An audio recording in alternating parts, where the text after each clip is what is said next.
একবার ভাবুন তো, চেয়ারে বসলেন আর সেটাই আপনাকে নিয়ে ছুটলো গন্তব্যে। শুনতে অবিশ্বাস্য লাগলেও টয়োটা তৈরি করেছে এমনই এক ভবিষ্যৎ প্রযুক্তির চেয়ার, যার নাম ওয়াকমি। দেখতে একেবারে ভদ্র মেকানিক্যাল মাকড়সার মতো, কিন্তু কাজ করে নিখুঁতভাবে। এই চেয়ারটিতে আছে 4টি রোবোটিক পা, প্রতিটি চলে আলাদা ইলেকট্রিক মোটরে। ফলে চেয়ারটি শুধু সামনে পেছনে নয়, সিঁড়ি বেয়েও উঠতে নামতে পারে অনায়াসে। চেয়ারে রয়েছে স্মার্ট স্ট্যাবিলাইজেশন সিস্টেম, যা চলার সময় ভারসাম্য বজায় রাখে। তাই ফোনে মিম স্ক্রল করতে করতে সিঁড়িতে হোঁচট খাওয়ার ভয় নেই আর।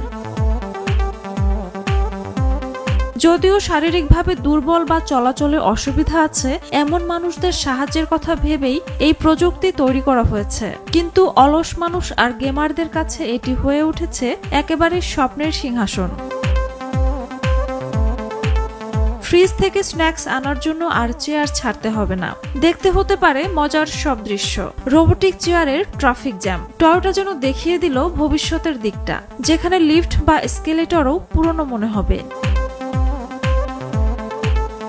এই চেয়ার এখনো বাজারে আসার তারিখ ঘোষণা হয়নি, তবে ধারণা করা হচ্ছে খুব শিগগিরই এই হাঁটা চেয়ার বদলে দেবে দৈনন্দিন জীবন। যখন আপনার ফার্নিচারই হাঁটবে, তখন আপনাকে আর হাঁটতে হবে কেন? ঝুমা মৃধা, বৈশাখী সংবাদ।